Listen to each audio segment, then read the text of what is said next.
Assalamualaikum warahmatullahi wabarakatuh.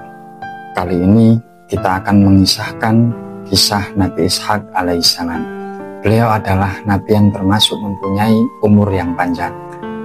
Maka simak video ini sampai habis. Tanpa berlama-lama, yuk mari kita gaskan. Kisah Nabi Ishak alaihissalam. Bagian 1. Kabar gembira dari malaikat. Di rumah Nabi Ibrahim, suasana pagi itu terasa damai. Tiba-tiba datang 3 tamu yang rupawan. Ternyata mereka adalah malaikat Allah. Mereka membawa 2 kabar. 1 azab bagi kaum Nabi Lut dan kabar gembira bagi Sarah, istri Nabi Ibrahim yang sudah sangat tua. Sarah terkejut dan berkata, "Apakah aku akan melahirkan padahal aku sudah tua dan suamiku pun telah lanjut usia?" Para malaikat tersenyum lalu berkata, "Apakah engkau heran atas perintah Allah? Rahmat dan kebesarannya selalu atas kamu, wahai penghuni rumah ini." Quran Surat Hud ayat 73. Sarah pun tertawa bahagia, dan dari situlah nama Ishak diberikan, yang berarti tertawa gembira. Bagian 2. Kelahiran yang penuh mukjizat. Beberapa bulan kemudian, Sarah mengandung dengan izin Allah.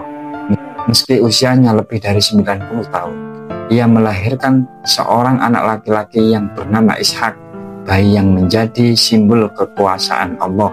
Allah berfirman, "Kami beri kabar gembira kepada Ibrahim dengan kelahiran Ishak, seorang nabi yang soleh." Quran Surat As-Saffat ayat 112. Kelahiran Nabi Ishak menjadi bukti bahwa tidak ada yang mustahil bagi Allah jika ia telah berkehendak. Bagian 3. Masa kecil dan pendidikan tauhid. Nabi Ishak tumbuh dalam rumah kenabian bersama ayah yang penuh kasih dan iman yang kokoh.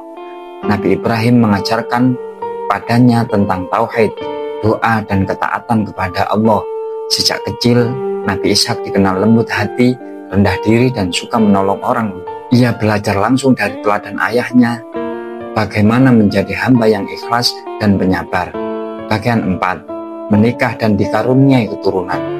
Ketika dewasa, Nabi Ishak menikah dengan wanita solehah yang bernama Rifqah binti Batul.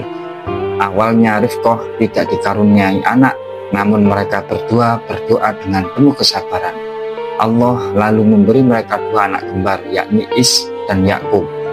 Allah berfirman, "Kami anugerahkan kepadanya Ishak dan Yakub, dan kami jadikan keduanya orang yang mendapatkan petunjuk." Quran Surat Al-Ankabut ayat 27. Bagian 5. Dakwah Nabi Ishak alaihissalam.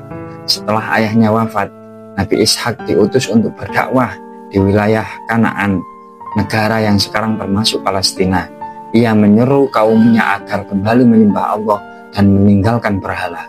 Kaumnya adalah bangsa yang masih memegang teguh ajaran Nabi Ibrahim, sehingga Nabi Ishak tidak banyak mendapat perlawanan. Ia berdakwah dengan kelembutan, hikmah dan kasih sayang, sifat yang Allah puji dalam Al-Quran, Quran Surat Shad ayat 45. Bagian 6. Kehidupan yang diberkahi.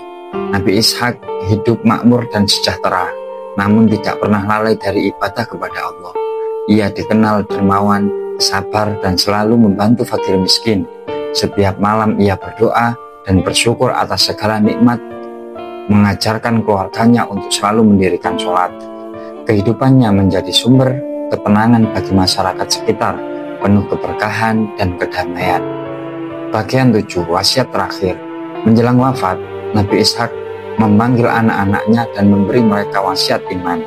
Ia berkata, "Wahai anak-anakku, sesungguhnya Allah telah memilih agama ini untuk kalian, maka janganlah mati kecuali dalam keadaan Islam." Quran Surat Al-Baqarah ayat 132. Beliau menegaskan agar Nabi Yakub alaihissalam meneruskan dakwah tauhid sebagaimana yang diajarkan Nabi Ibrahim. Pesan itu menjadi warisan yang terus hidup dalam garis Nabi Bani Israel. Bagian 8. Wafat dan warisan kenabian. Nabi Ishak hidup sekitar 180 tahun dalam keadaan mulia dan dicintai kaumnya. Beliau wafat di tanah Hebron, Palestina, dan dimakamkan di samping ayahnya Nabi Ibrahim dan ibunya Sarah. Dari keturunannya lahir nabi-nabi besar seperti Yakub, Yusuf, Musa, Daud, Sulaiman hingga Isa alaihissalam. Nabi Ishak disebut sebagai bapak para nabi Bani Israel, pewaris cahaya tauhid yang abadi. Bagian 9, hikmah dari kisah Nabi Ishak alaihissalam. Dari kisah Nabi Ishak kita belajar bahwa doa orang yang sabar tidak akan sia-sia. Kelembutan dan keteguhan dapat membawa perubahan besar tanpa kekerasan, dan iman yang diwariskan kepada keluarga adalah harta paling berharga di dunia. Semoga Allah menjadikan kita termasuk orang-orang yang meneladani kesabaran dan ketaatan Nabi Ishak alaihissalam. Itulah sedikit kisah Nabi Ishak alaihissalam. Sampai jumpa dalam kisah-kisah selanjutnya. Wassalamualaikum warahmatullahi wabarakatuh.